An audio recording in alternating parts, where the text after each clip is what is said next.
Hello guys, welcome back again sa ating YouTube channel, no, The Action Man. Una sa lahat, may galap shoutout po sa lahat ng mga kakampeng at sa mga hindi man mga kakampeng. Kung interesado ka sa video ito, patapusin mo na hanggang dulo at huwag nyo lang kalimutan na i-like at i-share ang ating video para malaman naman ilan sa ating mga kababayan na nagtutulog-tulugan sa katotohanan.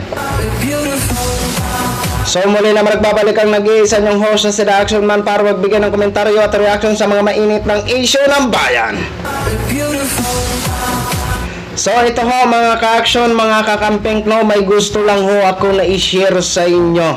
Ito na yata ang pinakahuli ni Maharlika na makakatulog siya ng mahimbing. Okay, may napanood po ako sa isang press conference mga 1 hour ago regarding nga po kay Mel Robles, na kung saan patong-patong na kaso ang ipa-file dito kay Maharlika. Pero aside from that mga ka-action, may pinakamatindi na sasakit ang ulo ni Maharlika. Isang matindi na abogado ng Amerika ay nag-file ng case laban kay Maharlika. Sino nga ba ito? Ito yan ang sinatawag natin na ito na ba ang katapusan ng kawalang hiyaan ni Maharlika? Diba? Matindi po na abogado ang nag-file ng kaso maliban kay Robles. Hindi ko alam kung ang kinuha ni Robles ay ito din ang abogado na ito. Pero same lang ho sila nag-file ng kaso laban kay Maharlika. Ano po ito? Defamation slanders lang. Yan po mga ka-action. Ang slander kasi dito sa atin walang pagkakaiba, 'di ba? Yung para bang cyber libel. Okay? Paninirang puri, no? O sino ba itong abogado ng Amerika na nag-file ng slander laban kay Maharlika? Ayan po. Ayan, courtesy po sa picture ni attorney. Ayan. Ayan po tanggalin na po natin. Hindi na natin patagalin 'yan. Okay. Abogado po 'yan. Siya po si Camel Vasquez, isang lawyer American at isang lawyer ng mga celebrities. Nag-research ho tayo kung ano po ba ito si Vasquez ho mga ka-action, mga kakamping. Naipanalo pala niya o hinawakan niya ang isang kaso ng isang na celebrity, sikat na celebrity sa Amerika, at naipanalo niya po ito. Napakasimple lang ho mga ka-action kung i-check nyo po ang background ni attorney Camel Vasquez. Napakasimple po mga ka-action, lalabas po sa Google. Okay, may nakita po tayo sa isang abogado din.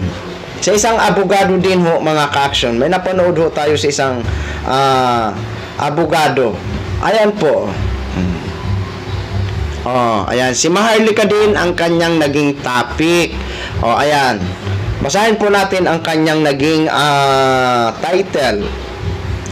Maharlika Defamation Slander File in US by Attorney Camel Vasquez. Ayan, PCSO Manager Mel Robles.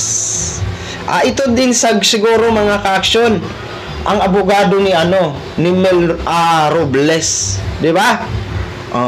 Ayan, matindi po 'yan. Ano na Maharlika? Sige Maharlika. Sabi ko sa iyo, mauubos yung pinaghirapan mo sa YouTube. Yung milyon na kinikita mo sa YouTube, mauubos po 'yan. Matindi po na abogado ang kakaharapin mo diyan. At kilala nga na may na ipapanalong kaso. Paano na yan, Day? Di ba, Day? Hindi ko na po ipapanood sa inyo ang naging press conference ni Mel Robles kanina kasi sobrang haba po at hindi gaano maintindihan yung sinasabi kasi sobrang ingay na, mahina pa. Kaya yan na lang po, no? For short na lang po, napanood nyo naman siguro yan kasi marami na po ang nag-content niyan regarding po dito. So, share ko lang ho sa inyo na matindi na abogado ang kakaharapin ni Maharlika, no? Sana ipinagdarasal ho natin ito, di ba? Na matuldukan ang kawalanghiyaan ni Maharlika sa social media. Kasi siya po ang isa sa mga ugat na dapat bunutin sa social media. Di ba? Para na sa ganon, manahimik na po ang ating mga kababayan. Walang katahimikan hanggat may nagsisinungaling sa social media at may naluloko sa mga kasinungalingan ni Maharlika, mga ka-aksyon.